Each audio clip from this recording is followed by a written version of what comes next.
Okay, hi, good morning, guys. It is officially the start of Queer Lit Readathon. It is about 8:30 a.m. on Sunday, May 31st. And I am planning on vlogging this whole week. So you will not see this video until the following week after the readathon is over. And yeah, it's Sunday, so normally this would be my day to sort of have a lie-in, but I have kind of a lot to do today, so I had to get up and moving a little bit early. I have some sourdough in the oven, and then I have a second loaf I have to bake when that one's done. And then I am going over to my boyfriend's house, and we are gonna go on a run together, and then we are going to tie-dye some shirts. And then we have another friend coming over, and I'm not sure what the plan is exactly, but we're gonna hang out with him for a while. And yeah, I'm not sure how long that's gonna take. I don't know exactly what we're doing, but I figured I would jump on here now just to sort of give you an overview of the day and the week and what you can expect as far as my reading goes for this week. So, I am a mood reader. So, readathons are not very easy for me. Set TBRs are not good. So basically what I did is I went through my shelves, and anything I saw that has queer themes, I just kind of grabbed. So I pulled a whole stack of books, which there's no way I'm going to read even most of these in the week, but it gave me a pile to choose from. So I'm going to take you through what I grabbed right now, and then I will get on with my day. So I have it kind of organized between a stack of things that I think are going to be doable and then the ambitious stack. So let's start with the doable stack, I guess. So first of all, I am currently reading The Seep by Chana Porter. I'm not sure if that's how you pronounce her first name, but I have about 80 pages left of this, but it is queer, so I'm gonna finish this up today, and that'll be my first book completed for this readathon.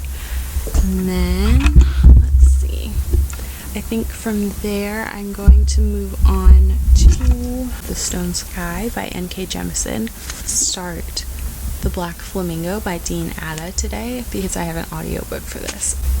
And then I have an audiobook for this one as well, so I should be able to finish this week too. This is The Great Believers by Rebecca Mackay. These three are also going to be quick reads because these two are poetry, so I should be able to get through them pretty quickly, and then this one is a graphic novel. So this one is Queer Poets of Color, so it is just a diverse poetry anthology. I also have If Not Winter, which is the poetry of Sappho. I wanted to bring in some classics and some ancients into this readathon, so Sappho. And then I have Fun Home, which is a graphic novel, not a novel, it's a graphic memoir, I guess, by Alison Bechdel. And then the last one on my doable TBR is Trumpet by Jackie Kay. Okay, so now we are moving on to the stack of things that I am pretty sure I'm not going to get to this week, but I pulled anyway just in case the mood strikes me and I decide I want to pick one of these up especially. So I have The Color Purple by Alice Walker, of Maurice by E.M. Forster, have Gideon the Ninth by Tamsin Muir, Boy Erased by Jared Conley, and lastly I have Docile by K.M. Spera. So those are all of the books that I am picking from for this readathon, and like I said, I'm going to start by finishing The Seep, and then I will probably start The Stone Sky and the audiobook for The Black Flamingo. And I think that's all I have for you right now. My oven is beeping because my sourdough is done, so I'm gonna go grab that and I will check in with you guys later.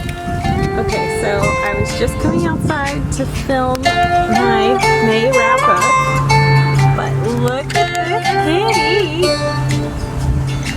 She's so cute! I wanna jump around. Oh, hi! When I think about yesterday, your smile, your style so fly, my, oh my. Okay, you can go back As to time napping stood now. I'm still, gonna I died. film my video. So, funny story, I just filmed a full 10-minute clip talking about books, giving you an update on what I've read and what I'm going to read, and then I realized that I did not turn on my mic, so I have a 10-minute video clip with no audio, which is great. So I'm gonna re-record it now. But yeah, just know that all of this I have already said, so if I sound, I don't know, tired or annoyed at all during this clip, it's not with you, it's with myself and my stupid camera mic. So yeah, let me try to remember what I said before. Basically, I have finished my first of all, it's about 8 o'clock on Monday night, and I didn't update you at all earlier today because I had work, and then I came home and I filmed my May wrap-up, and I have just been sitting in bed and watching Brooklyn Nine-Nine ever since I finished filming. So, let's see. Yes, my first book of the readathon, I have finished The Seep by Channa Porter, which I'm not sure if I explained in an earlier clip or not, but I really enjoyed it. It was basically about a world in which there has been an alien invasion. It's set a little bit in our future, and there has been an alien invasion by something called the Seep. And the book basically follows a woman named Trina, whose wife has left her. And so our main character, Trina, is dealing with the loss of her wife. And the book is just her dealing with that grief, and then also sort of dealing with the Seep, the alien itself. And so the book is very queer. Almost all of the characters that we meet are queer in some way. There is a gay character. There is our main character is Trina, a lesbian, and she's also trans. So there's trans rep, and also most of the characters in there are people of color, which is great. So as far as diversity and representation, this book was great. It was short. I wish it was longer just so we could sort of explore a little bit more of the world, but there was a lot of discussions about race in here and a lot of discussions about sexuality, which I appreciated. And it is basically just a book about what it means to be human. Especially it's being human juxtaposed with the Seep, this alien, and I thought there was some great discussions in there, and I really enjoyed that. So that was my first completed book of Queer Lit Readathon. I have also picked up the audiobook for The Great Believers. I haven't updated my page count yet, so I'm not sure exactly how far in I am. I think I'm about 100 pages in, maybe. I'm really enjoying this book. I think it's going to be very sad. I am not sure I'm fully prepared for this book and the emotions that are going to be brought up by this book. It is basically following a man named Yale. There are two timelines in the book. One is in 1985 and one is in 2015. And it's basically just him and his friends dealing with the AIDS epidemic in the 80s. So I think it's going to be a emotional time. So my next physical book, which I have just started, I'm on page 6, is The Stone Sky by N.K. Jemisin. I can't give you too much information about this because it is the third book in a trilogy, so anything that I would say that's specific to this book would be a spoiler for the first two. But basically this book is a adult fantasy about a world where they experience all sorts of disasters, natural disasters, frequently, and they're called the seasons. And the seasons are basically like apocalyptic level events that cause, I don't know, like ice ages or flooding, tsunamis, anything. Basically, the land itself is very unreliable and it's a very difficult world to live in. But there are some people who have the power to basically control the earth. The series is following a cast of characters as they are trying to survive after a huge catastrophic event. Now I'm embarrassed, but just a little bit. Oh, there must be gold on those lips. There you go. And honey on those fingertips.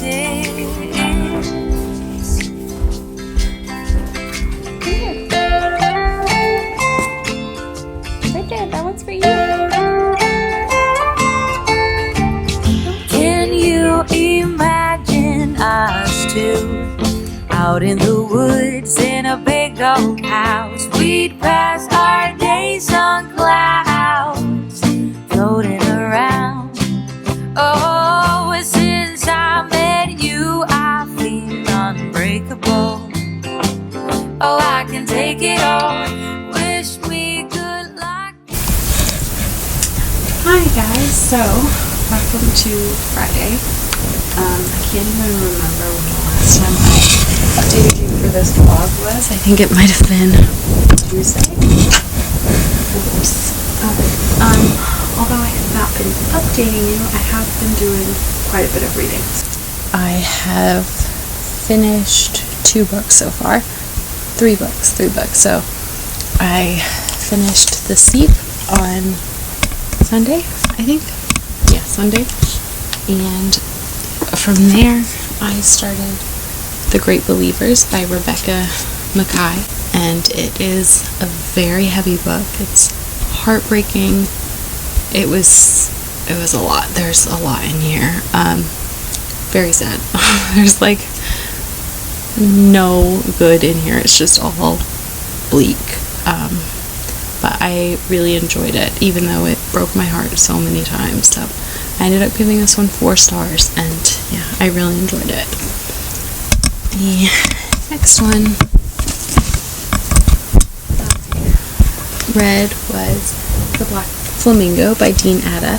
This one is a YA contemporary novel that is written in verse. You can see that, and there's also some illustrations in here.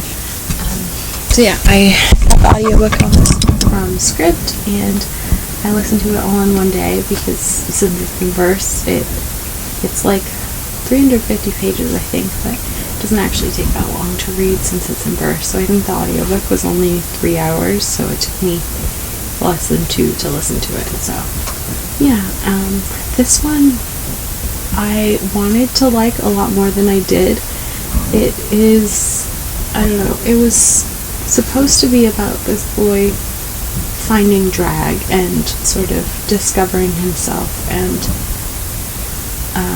using drag and the drag community to come to terms with himself. But that part of the story seemed relatively minor in comparison to the rest of the book. Most of the book was just him growing up. So I don't know, it wasn't as drag-centric as I thought it was going to be. So I was just a little bit, I don't know, not disappointed, kind of disappointed. I just felt a bit misled by the marketing of this book. And I also wasn't a huge fan of the writing. I think maybe it's just geared to a younger audience, so a lot of it to me just felt sort of trite and juvenile. But like I said, it's a YA, so I think it's just I'm not the intended audience for this, so a little bit disappointed, but it was still okay. I think I gave it 3 stars. Okay, and then I started The Stone Sky by N.K. Jemisin. This is what I'm going to be finishing down to the wire on Sunday, I think. I am about 150 pages in, so I think I have like 250 pages. I think it's around 400.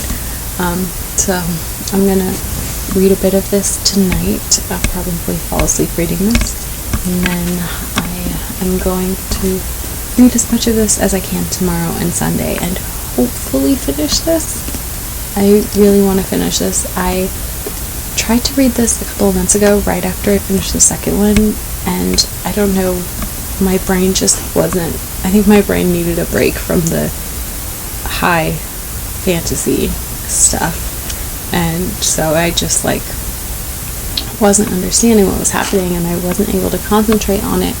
But after taking a few months break from this world, I'm like so excited to be back in it, and I'm loving it, and I'm absolutely flying through this. So I'm really excited to be back in this world and to be finishing up the series, because everything is sort of starting to come to a head, and I'm really intrigued on where it's going to go.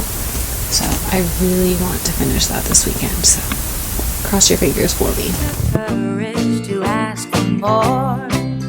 Oh, there must be gold on those lips and honey on those fingertips.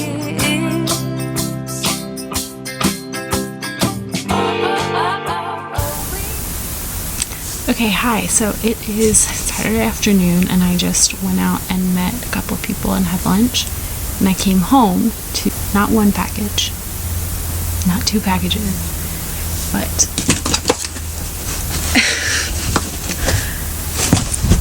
a box full of packages. So we're gonna do a little book haul. Not a little, this is a lot. We're gonna do a cute book haul in the middle of this book. So I don't know what all of these are. I had a couple big orders from Book Depository out that I placed like a month ago. Book Depository things take a long time to get to me for whatever reason. So I think that's what most of this is. But then when everything started happening this past week with the protests, I placed 2 more big orders, one with Book Depository and one with bookshop.org, which donates proceeds, some of the proceeds from their sales to local bookstores, and you can choose which bookstore you want to donate to, which is really cool. So I have started ordering from them over Amazon most of the time, which I think is good, even though sometimes it's a bit more expensive, but I think the money is going to better places. So if you can, I recommend doing that or finding a similar website. But anyway, so I placed 2 more big orders with them and with Book Depository, and those books are all about or by Black people. There's some fiction and some nonfiction in there, and yeah, I'm excited for those to come in. But I'm also excited for the other orders that I had placed a while ago. Those ones are mostly classics, and then there is one children's book in there, I think. So let's just open it up and see what we have.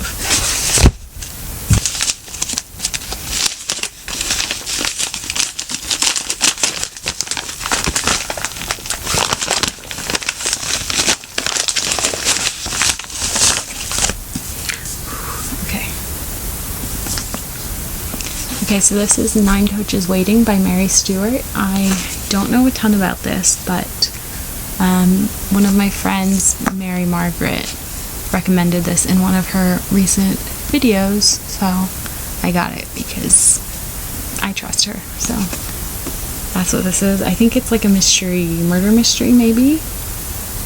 Some sort of thriller or something. I think she recommended it for fans of Daphne du Maurier, and obviously I love Daphne du Maurier, so of course I picked this up, and I will see how I like it. I will also link her channel down below because she's great. So that's the first one. This is skinny. I'm guessing this is a Sherlock Holmes book. Let's see.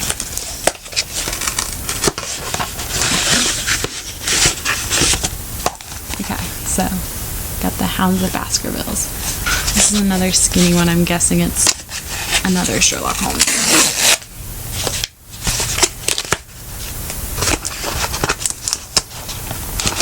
Yep. This one is The Valley of Fear.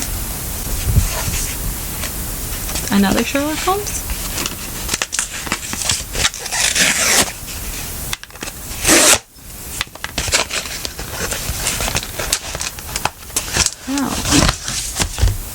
Okay, so this is Good Morning Midnight by Jean Riz.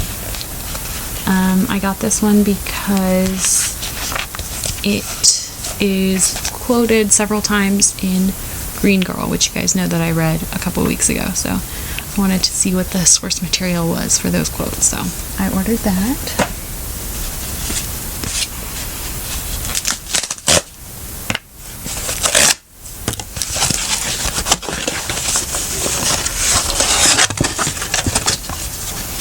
Hardcover.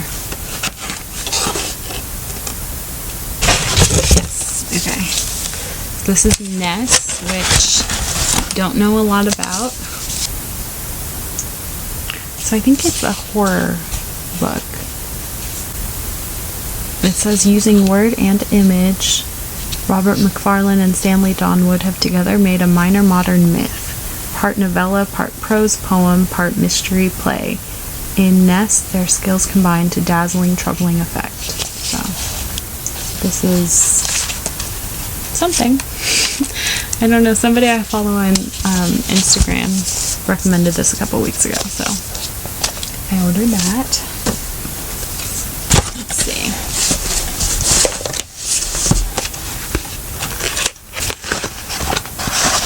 More Sherlock. This one is A Study in Scarlet. Should we save the biggest for last? I think I know what the big one is. Let's do this one.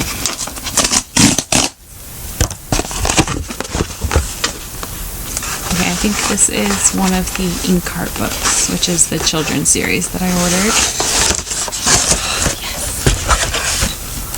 Look how pretty these new covers are.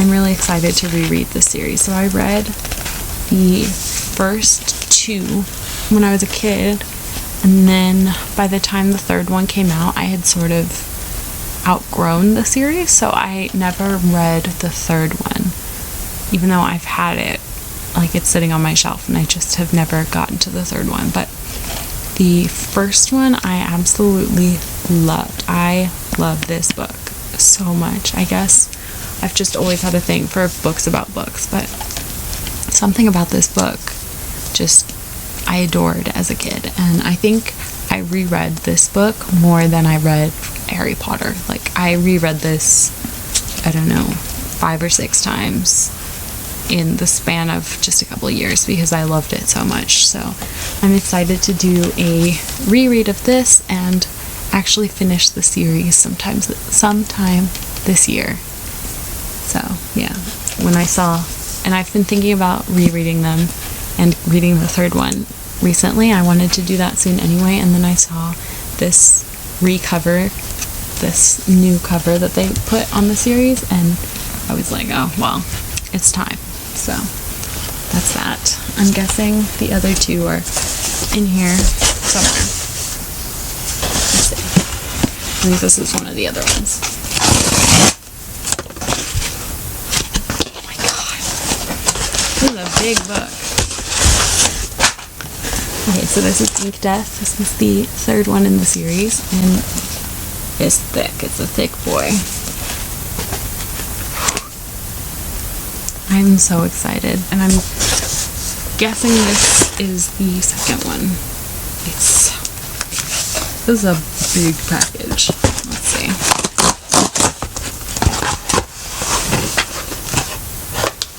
Oh, I was wrong. Oh my god. Oh my god.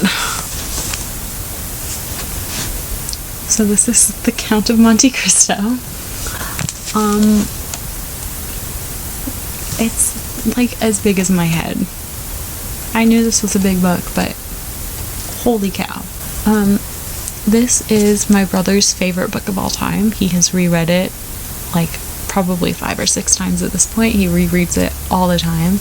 He loves Dumas. He's read, I think, all of his other works as well. And he's been begging me to read this for years. And I never owned a copy. So, I finally bought a copy. But I don't know when I'm gonna actually get to this. Oh my god. I think this is my biggest Penguin book. Jeez. Okay. Cool. I have no idea what this one is. I don't know what's left. Oh. Okay. This is Catherine House. This is exciting. This is some sort of dark academia, weird fantasy, magical realism something. Oh yeah, so the people who go to this school have to, like, they can't leave the school while they're going to the school. They can't talk to outside people, so they're just sort of like isolated in this school as long as they're going to the university, and I think weird stuff happens. And yeah, that is it for this haul.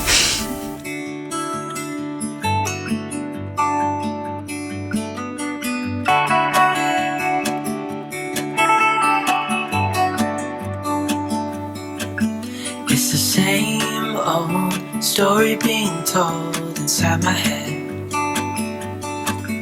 I'm too shy to straighten up my bones and be a man. I gotta tear this wall apart to let you in.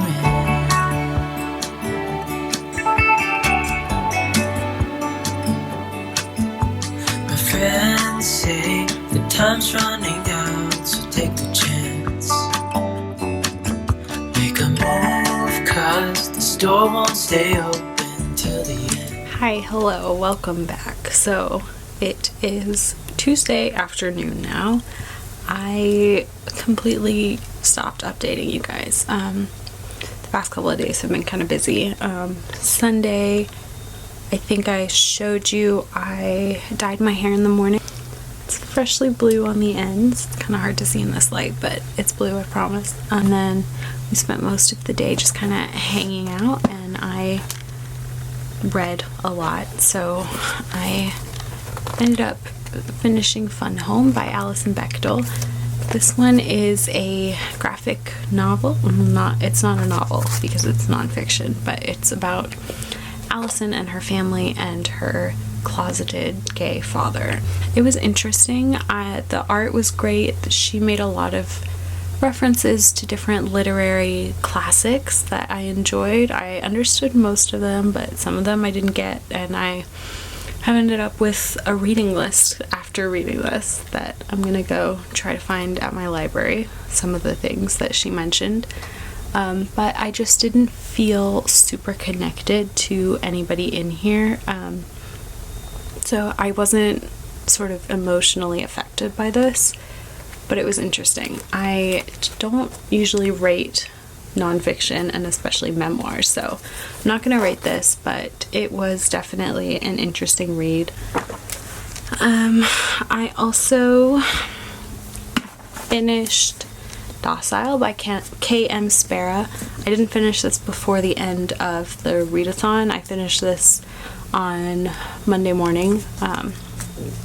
So the last 100 or so pages of this were not read during the readathon, but I ended up really liking this. I'm not sure how much information I gave you about this before, but it is basically set in Maryland in the sort of near future, and a set of laws were passed which basically means that debt can be inherited. So a person's debt passes on to their family members. Basically, one of the ways that people can pay off their debt is to become a docile, which is basically like an indentured servant to rich people.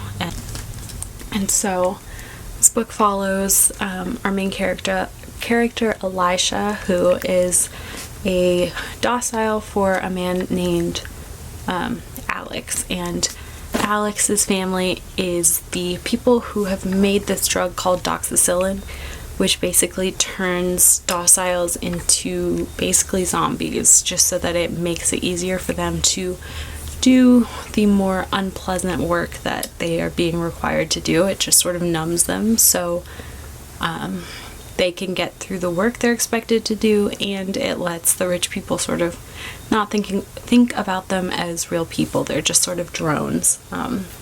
So Alex's family has made and manufactures this drug. But Elisha has decided that he doesn't want to be dosed with this drug. So this book follows Elisha and Alex as they sort of navigate this new relationship. Alex is he basically trains Elisha like a pet, like housebreaking a dog. He sets all of these rules for Elijah that he has to follow, and it basically breaks down his spirit until Elijah is just basically what he would have been if he was on doxycycline. Like, he's just submissive and like doesn't have a mind of his own anymore because Alex has beaten that out of him, basically. So it's about them navigating this new relationship, or like contractual situation that they're in, and then sort of getting out of that contract, and Elisha trying to rediscover who he is and sort of regain his sense of self after that has all ended. And I ended up liking it. I liked it more than I thought I would. It was very, I don't want to say smutty. I'm gonna say sex forward because it's not like, I don't know, like, it's not smutty because it's all kind of gross, non-consensual things. Like, all of the sex in there is things happening because Elijah is under this contractual obligation. So it's not like a fun time to read about. It's very icky and rapey. So that, I don't know, I wasn't expecting it to be so much sex, but there definitely was a lot. My only complaint about this is I have a feeling that the author had basically wrote a slave fic, like a BDSM fan fiction sort of thing, and then wrote in this docile subplot around that. Like, it felt like the main thing the author wanted to write about was the sex scenes, and then he's just sort of fit a storyline around that. So I would have liked the doxycycline issues and the consent issues to have been sort of explored more, and just to have gone deeper into those, but it all was kind of surface level. So I ended up giving this one about 3.5 stars, but I rounded up to 4 stars on Goodreads. But yeah, it was interesting. It was better than I was expecting. I've been dreaming all night, bringing me some inspiration. Never meant to love no one, but baby, I saw you for a second And I'm happy that you came my way. Don't wanna waste no time without you ever, bright.